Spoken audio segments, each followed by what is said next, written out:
Welcome everyone. तो यहाँ पर एक इंपॉर्टेंट इन्फॉर्मेशन है सभी उन कैंडिडेट्स के लिए जो बीएससी नर्सिंग या फिर पैरामेडिकल कोर्सेज में एडमिशन लेना चाहते हैं। तो यहाँ पर एक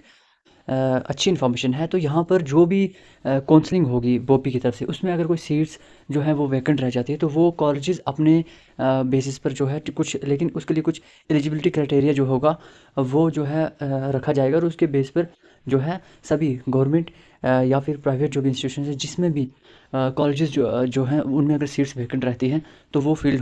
होंगी। अगर बोपी के जो काउंसलिंग है उसमें कुछ सीट्स काउंसलिंग के बाद भी अनफिल्ड रह जाती हैं,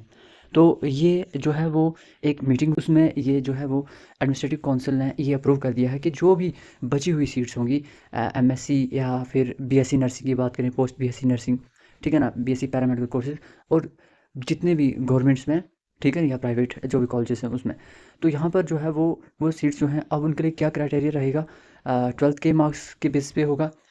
या फिर वही होगा 12th के मार्क्स के बेस पर ही जो है वो एडमिशन जो है वो मिलेगी। अगर जो बोपी पहले आपको एंट्रेंस देना ही देना है, लेकिन उसके बाद क्या होगा, अगर कुछ सीट्स काउंसलिंग होती है और काउंसलिंग के बाद भी अगर सीट्स मतलब अनफिल्ड रहती हैं, कुछ कैंडिडेट्स एडमिशन नहीं लेते उनमें, किसी भी मतलब वजह से अगर वो सीट्स नहीं फिल होती हैं काउंसलिंग के थ्रू बोपी के, तो फिर उसके बाद जो है कॉलेजेस अपने बेसिस पर ये एडमिशन, जो ये सीट्स बची हुई हैं इनमें एडमिशन जो है वो होगी, कैंडिडेट्स उनमें एडमिशन ले सकते हैं। तो देखते हैं, ये साथ साथ में कुछ इन्फॉर्मेशन के साथ आती रहेगी, तो वो हमें तभी पता चलेगा।